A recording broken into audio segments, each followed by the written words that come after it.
Oh We were my planning to record God. anyway. That was the whole plan for this afternoon. And what we were going to do was talk about the gender politics of The Bachelorette in preparation, partially because I was supposed to begin recapping The Bachelorette with V live on Mondays, starting this Monday. And quite Because it was literally, supposed to begin on Sunday. that was the plan. And quite literally, right before this call, you texted me a picture showing me that it was canceled. And now I'm I trying don't to think wrap my I've mind around audibly that. gasped like a cartoon character like that in a while. Not since Trump got Yes. COVID. Have I been like this while reading the news? I have so many thoughts already. I had so many thoughts before, and now I have even more, including how interesting that we've found the line, which I think we've all wondered with reality TV, where's the line? And I guess we found it. It took a Yeah. while. It didn't take men and domestic violence charges, but it took Or a woman stalking. having, yeah, Or yeah. like Traders had So two men with restraining orders against them on the show this past season, right. I believe. Yeah. Yeah. In case you were worried we'd run out of gender politics to talk about now that this season is canceled, we could still teach a whole class.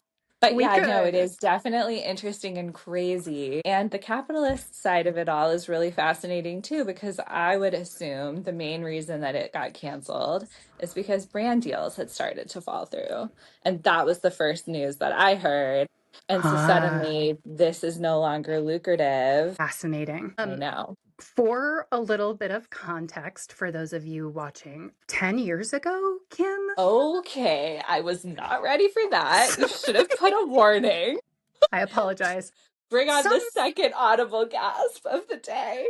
No, just kidding. some indeterminate time ago in the past, when Kim and I were both pursuing our PhDs, we started this thing together with our friend Chris called Little Academy, where The we like best. got together our PhD pals and we taught little seminars that included like wine, or if you were working with Kim, collaging. And it was like an informal, fun group Yeah. environment to learn in. It was at the Lemon Bowl in DC. It was beautiful. Do you want to add anything to that description? I will say I had this vision of everyone like loving taking all of our classes, and I wanted to call it summer school at first. I just thought like school, everyone loves school. And we were then reminded that like not everyone's pursuing a PhD. Not everybody is as excited at the thought of just being in school forever as Shannon and I necessarily. But what did work was taking snippets of our most interesting courses that we were teaching in universities and like bringing them,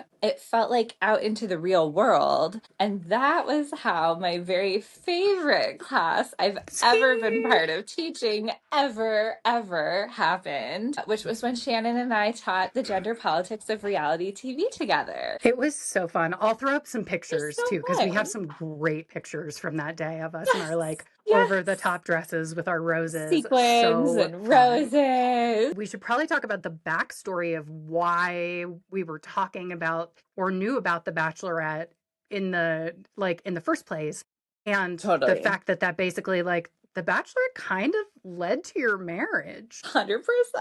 Yes. I I was know. thinking I about that always, this morning. I was like, yes, if not for that Bachelorette watching group, we wouldn't have met Nick, or at least not as literally. soon, not when we did.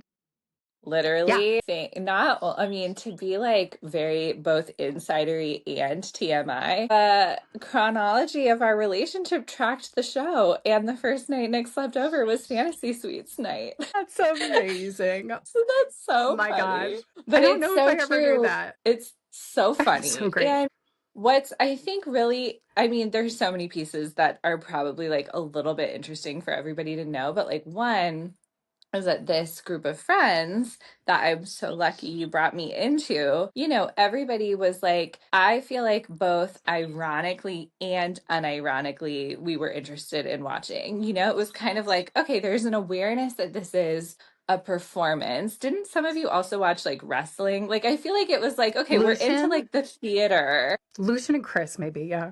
Yeah, like it was kind of like, okay, you wouldn't necessarily expect this group of like poets and PhD students to be so into The Bachelor. You all saw the like performative, interesting like stuff of it. And then frankly, the other piece of the puzzle was that it was on Monday nights and Nick, as a bartender, that was his only night off. So it was like, okay, I'll come. But both of these, We also were were betting on it. We don't know if I don't think money was ever exchanged, but we filled out brackets on a that's slideshow right. every week about That's who we right. thought were going to get roses. And then at the end, I believe the winner, Lucian, was awarded a pair of underwear with Ben's face on it, potentially.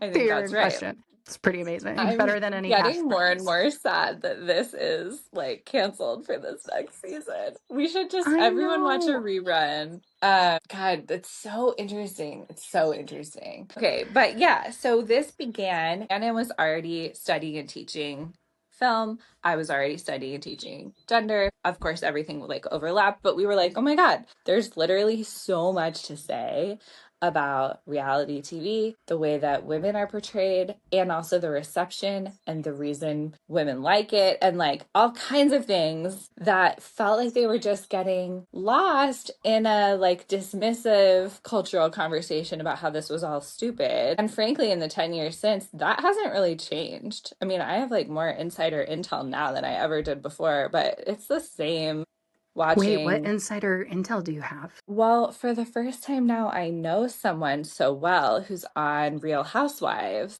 Real Housewives. Okay, yes. I know. And so, even though that's like a different franchise, there's so much overlap. But similarly, I will say the casting and what they want from women, and then like what the audience expects is similar. And yeah, it has not changed in this last decade. Yeah. It doesn't seem. Well, what's so interesting about this, too, is what I thought we were going to talk about. The conversation I thought we were going to have is about how notions of like the perfect bachelorette have Oh, evolved, yeah, right? yeah, yeah, yeah, Because right. our opening questions when we taught the gender politics of the bachelorette Yeah, nigh so many years ago was what is the perfect man and what is the perfect woman and what does the perfect date right. look like, Right, right? right, right, right. Because the dates God, are that's so always so true. generic, right? It's like take Yes. a helicopter to a hot tub in a field, and And I'm like, none yes. of these. You're not getting me in a helicopter ever, probably. Or in a hot tub in your gym clothes or what. I mean, it always was like a I little mean, bit I'd weird. kind of go in a hot tub in any outfit. I do love a hot tub. That's the Ah, chronic pain. fair. Okay, Like fair, fair. less romantic than more practical. Right. You're like, this isn't actually about you, Ben. I am like, just me in the hot tub. We're having a moment. Sorry. Can I get a novel and like an hour of alone time? That sounds amazing. But Shannon like has they're not broken the going Bachelorette. no, but they're not going to museums, right? They're Right. not having Right. conversations about The I don't know, nature of existence and life. the meaning of Right. life. Right, right. Right. They're talking Which about like their history as 23-year-olds who've had like one boyfriend. I mean, and that's the change that I was so interested in tracking today, Kim, right? Because yeah. I'd love to actually go back and do a statistical analysis of the ages of Yes. the contestants Yeah. year to year, but she's That's really slightly older, I interesting. think, Taylor, right? Like she's not 23. Actually, this would be really interesting. We should check for real, but she's not young. I mean, she's not old. She's still young, but because she's Mormon, she already has three kids. And so that Right. already is like such a difference. I think she might still be like 25 or 26. I mean, Nick and I were just talking about this the other day because we were like, none of their frontal lobes are like fully formed yet on this show. Like 25. Okay. So here's the context that I'm putting this in really quickly with Yeah. that age cutoff. Yeah. Um, okay, I can always cut this out if I don't want to disclose this later, Okay. but it almost came up on a live with V the other day and it's part of my history, so I should probably talk about it. But Okay. you know that in a way that I thought I was doing a Gloria Steinem, I was a Playboy bunny thing. I may have competed in some pageants in my Right, youth. right, right, right. And Yes. you cannot compete Yeah. for Miss America, at least when I was gaming the system and losing a bunch of pageants and like using that to go on international trips with college. It was great until I won. Everything was perfect until I won, and then it was not great. Wait, But that's such good content. Do not get that. It's so good. It was great until I won. It's so genius. But I think I know where you're going. 'Cause aren't you, you're not allowed to be divorced, right? And you're not allowed to be a you're not allowed to mom. be divorced and you can't be older than 24. Okay. And you can't be older than 24. Because Yeah. after 24, the idea is that you should not be a miss. You should be a Right. Mrs. Right, right, right. Totally. And so this kind of like the perfect bachelorette, and there were all sorts of like really strange purity policing. You had to For sign sure. a Right, right, million right. things, which for me was not a problem at the time because I was like not cool. So the thing Oh is my that God. there is this sense that you have this expiration date, which is Right. 24, Right. and you have to be virginal and Yes. you have to be like wife material, right? Right. And Right. And I so feel like, even yes.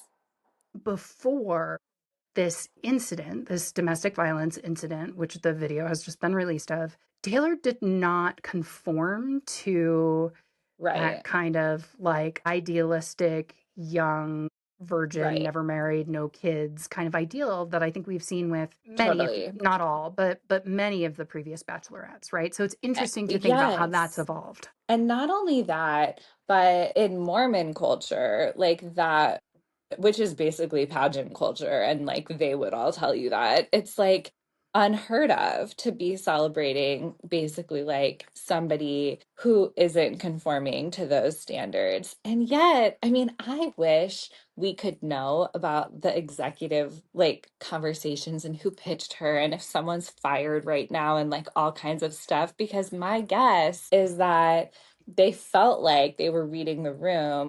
The Secret Lives of Mormon Lives has been insanely popular in large Mm-hmm. part because the vulnerability of Taylor and some of the other castmates, but she's like for sure led the charge, has made them so compelling to watch. But with a dash of what's always been like reality TV misogyny around like loving to watch mostly beautiful women like destroy themselves.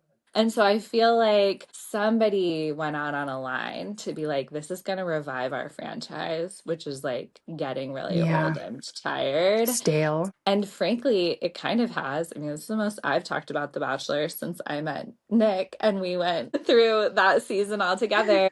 You know, even it getting canceled, I wonder if it's going to ultimately be like one of those all publicity is good publicity things and get even more attention like on the show overall. I don't know because I'm just thinking about how much money they just lost from like a Yeah. producing standpoint, right? I mean, they lost all the ad revenue, all of the money that they've now, I mean, like they've got to be done, right? Or if not done, like mostly done. And that's not an inexpensive show to produce, though it is Yeah. interesting. Contestants have to bring their own clothes and do their own glam, and Right, that right, stuff right. that's something we talked about, I think, in Yeah. the in the Yeah. I still in think our about thing. that like pretty often. Because there are class politics to the Bachelor franchise as Right. well, obviously, Right, right? right, Like right, right. how good can you afford to look, right? Is like kind of a question. Because if you're wearing Totally. $400 dresses for 2 weeks and you've got like three Right. costume changes, that is like not within reach Inexpensive. for a lot of Right, people. right.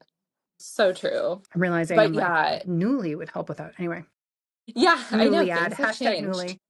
Yeah, this podcast is sponsored by I Newly. wish. I wish. But yeah, there it is crazy to think about. I mean, that's if we were to branch out, which now I guess we might as well, since The Bachelorette itself is canceled. But Taylor Frankie Paul is famous because of the real Secret Lives of Mormon Wives, which who are friends with the Real Housewives of Salt Lake City. So like everybody is like mixing around in here. And frankly, these are all my ideal Right. clients. So if you ever watch this, please, I'd love to be your intimacy coach. But there is like something really interesting about money, since we brought up the class piece, you know, one of the things we're watching with this season with Mom Talk but like it was brewing all along, and it was kind of a subtext conversation all along, is that the women are all the breadwinners, and that this show is the main source of income for every household. But unlike some other reality shows, they all have like four kids, or like three or four kids, because Mm, they're also Mormon. So it's a lot of dads navigating, stay-at-home dad, politics and identity. And that is like a new dimension to be spoken out loud. That's been a dynamic for decades, especially with like yeah, Mormon mommy bloggers.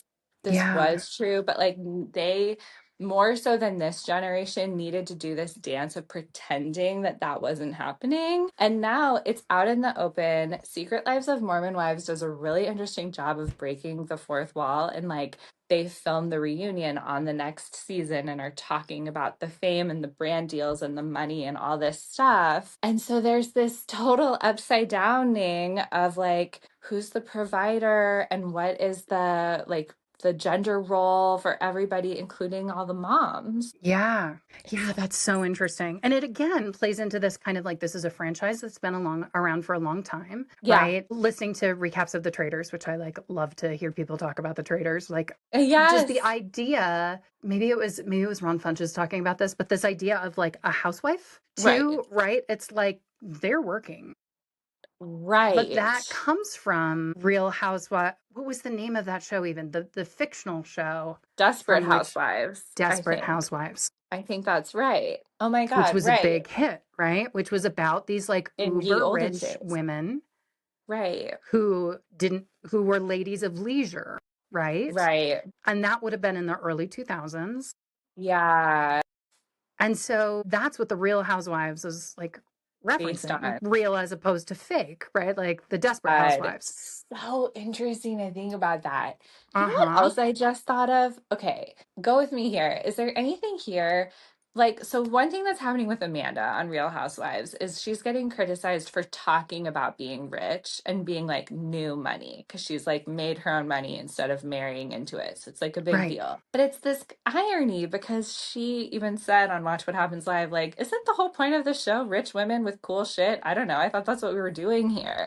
And it kind of felt like they took something too far that was supposed to be implicit. And with The Bachelorette, remember how we were always talking about how the women were like, I'm so scared, like, rescue me. I'm so fragile. I'm Yes. so broken.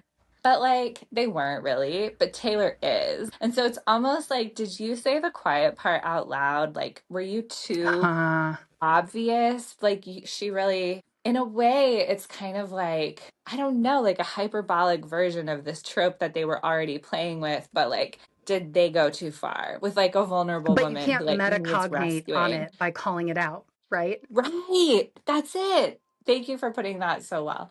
Yeah, I No, think I that's mean, you had the it. thought. You're so smart. Oh I my love you. God. It's so interesting. I love you. I love this. Getting the band back together. No, it's so interesting to think about. And then also, I feel like this has always been a dimension of what we were so interested in, but like people love it. They love to hate it. They hate it. They love talking about how they hate it. They hate that they love it. Like, it's a guilty pleasure, or is it just a pleasure, or is it just guilt? Like, what is it? Yeah. Yeah.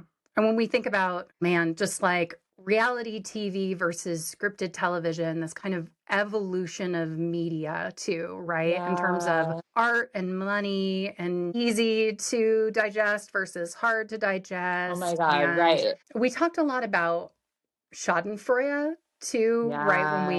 When we did the gender politics of The Bachelor, because Right. there is part of what's going on when we watch these kinds of shows is we are self-disciplining into Yes. what culture, like into the ways culture wants us to behave, right? By seeing Yes. women be too villainous or rich Mm-hmm. or I'm not sure, Mm-hmm. or just like too much, right? Mm-hmm. Like they Mm-hmm. get praise, but there's also this kind of like you've gone from being a person to a character in a lot of Right. ways, I think. Like I do think Yeah. that there's some level of cautionary tale with some of this stuff Yes. too, right? Yes.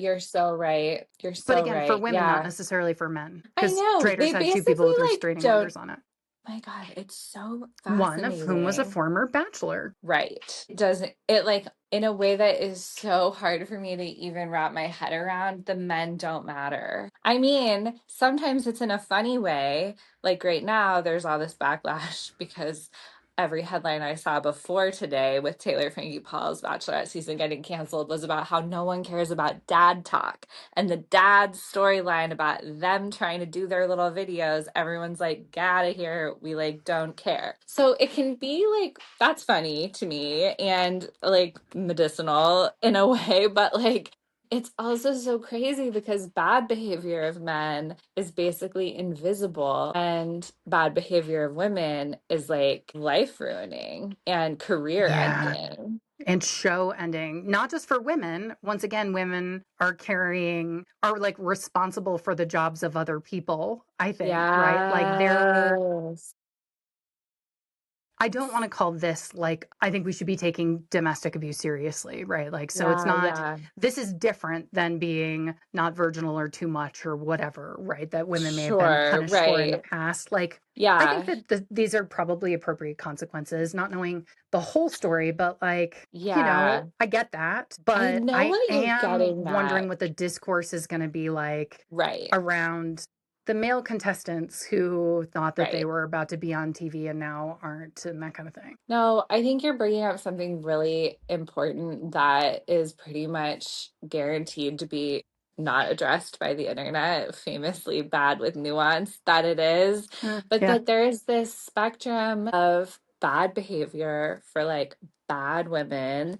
And not all of it fits neatly into like a reclamation story, but it is interesting no matter what to look at how all of that gets treated differently than it would with a man. And it's not to say there shouldn't be consequences. It's actually sort of to say maybe these are the consequences a lot of other people should have also faced. One other thing that I'd really like to think through is the role of influencers in reality television. Because one thing that I think might happen from this too, right, is it might lead to more people, like fewer people. It might lead to people who are perceived as influencers being viewed as a risky investment. This is the Yeah, least important thing, right? But I'm like, I do wonder if there is going to be something now about like influencers feeling risky when they're being used so often in yeah, the traders and the circle yeah, and all sorts of reality television, right? Like they want people who right. already have built in audiences in a way, but it's not like there wasn't Yeah, a relationship between influencers and The Bachelor before this, because what would 100%. happen, right? And I feel like this is when I first started like learning about influencers actually, because so Yes, many people would go on The Bachelor or Bachelorette and then parlay that into a larger influencer career. I should also say, I hate the word influencer. I think it works for some circumstances, right? But sure. like that also, I think, is a gendered thing that is used to dismiss, whatever Right, people put online as like somebody right, standing on the end of the pier and taking selfies and or like right, blocking everybody's view or that kind of thing, right? Like I right, think it right, gets right. flattened in a lot of ways, and there's It's a lots way of to interesting things going dismiss on in social women. media. I agree. I agree with that completely. And I agree and have always felt the same that like one of the most interesting and complicated elements of the relationship between reality TV and the participants, which I think it's easy to lazily categorize as just exploitation, but there's a little bit of exploiting back when it's like, I'm going to use this to like create a personal brand, launch a business, write a book. And I've watched reality TV stars take the money and more importantly, the influence that they do generate and like leave marriages and get into like a different situation in their life where I'm kind of like, I don't know. It kind of seems like you took a game that was meant to make you look bad and played it, didn't give a shit about the men, which I love, and then created like a business, which I kind of also love. I mean, coming back to the pageant, I was a Playboy bunny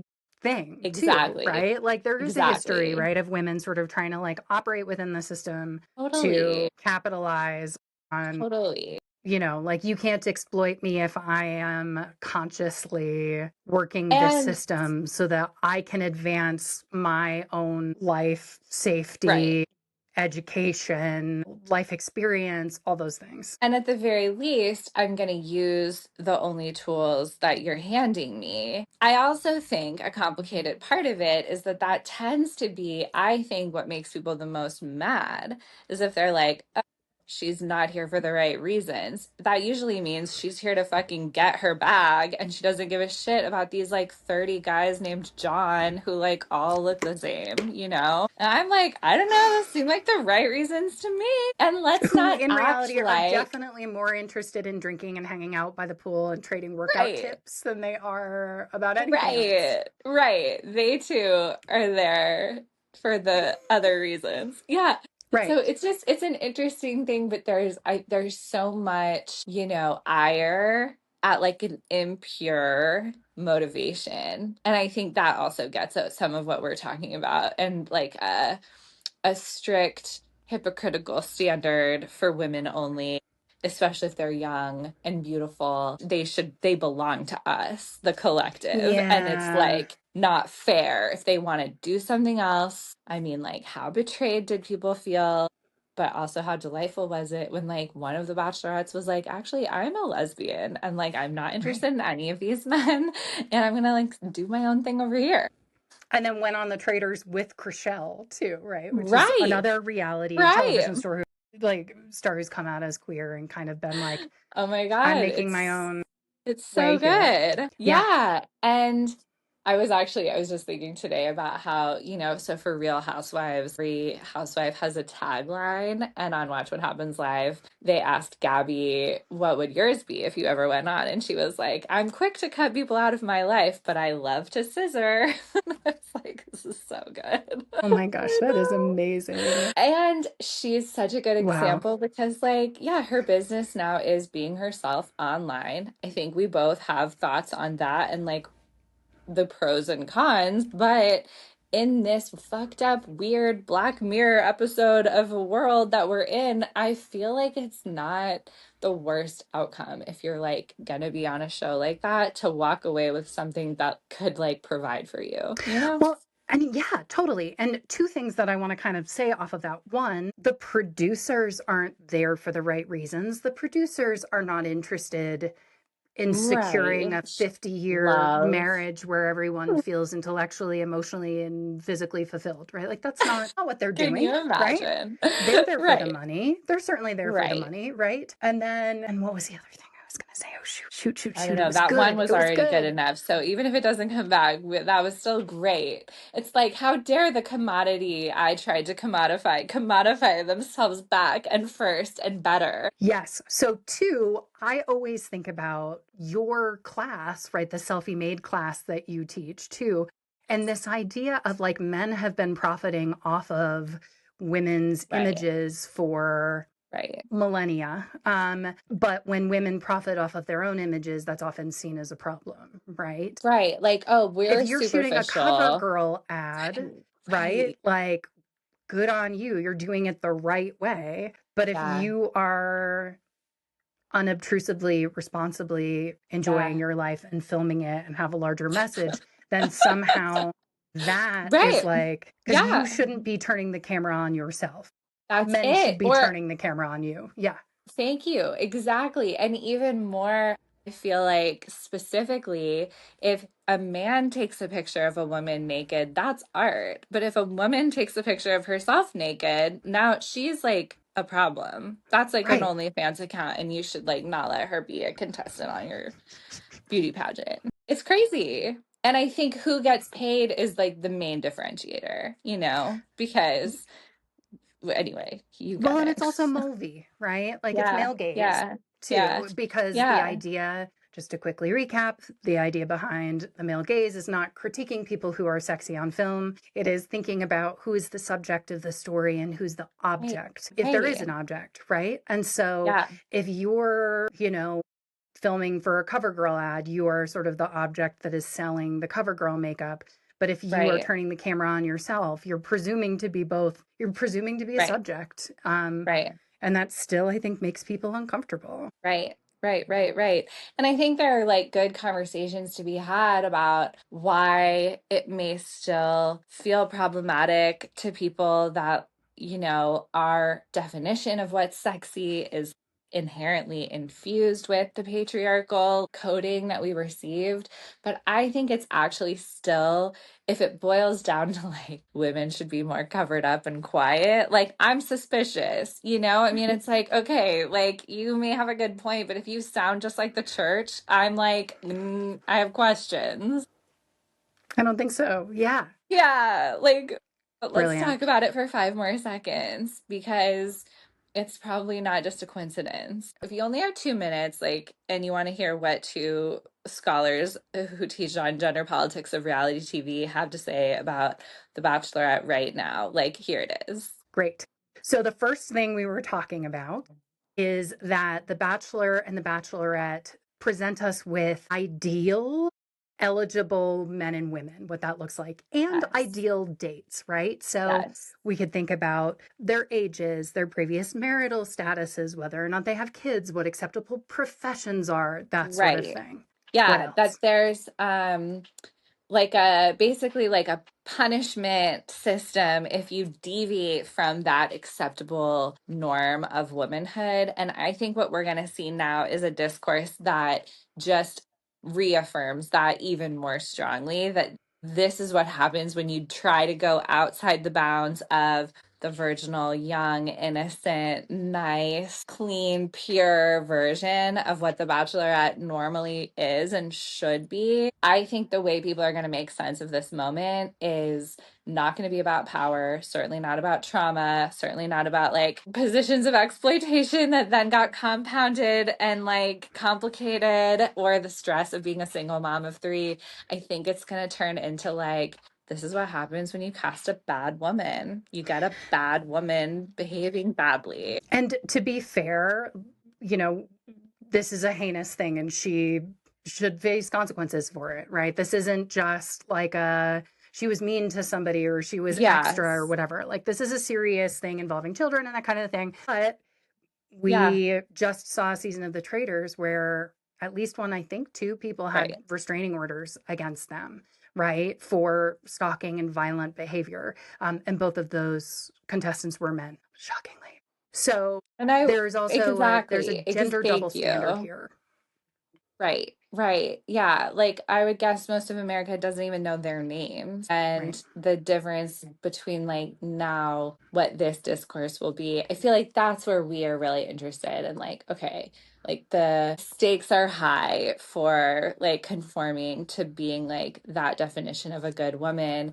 And being a good man actually already is a definition that includes some violence. So it's like Mm, different and okay in a way that renders it like almost invisible, like, well, we don't even yeah. like see that in them. But like, you're a mom, you're a wife, like, I mean, or you want to be a wife, like, you're definitely, this is like does not compute. I'm thinking a lot about the category of villain here too, right? Because every season of The Bachelor or Yeah, Bachelorette has at least one villain. And usually that's yeah, somebody that is not performing gender correctly. Like I'm thinking of seasons where there was a woman yes, that was like too sexually charged and that was a problem, and right, men being too aggressive and it was a problem, right? But they love the villains because and yeah, audiences often love the villains because they're interesting to right, watch and because right, they allow us to revel in Schadenfreude in a way. We like to right, see villains punished, right? That's our dominant yes, narrative mode as a country. yeah, But now I think I'm wondering how the like this tips over from reality TV villainy into like criminality. And I'm curious to right, see how that will change, if it will change the yeah, category of villains on reality television going forward, especially since this is going to cost them so much money. Yeah, I so think much that's money. absolutely right. Oh, I love talking with you about this stuff so I know. much. I I'm so know. I know. grateful to be able to just like hop on and have these conversations together. Oh my And God, I'm sure it's there will so be good. more for us to say soon. And for those of us who have watched our Pleasure is Political work in the past, it will be back. We are working on what the new season looks like and booking it. We're going to have guests. Yes. It's going to be really fun. So stay tuned for that. But for now, Kim, I love you so much. Thanks for talking to me I love about the you Bachelor so much. franchise. All right, Oh my God, bye. it's so good. such a good revival of our favorite work. Fantastic. All right. Bye, Dave.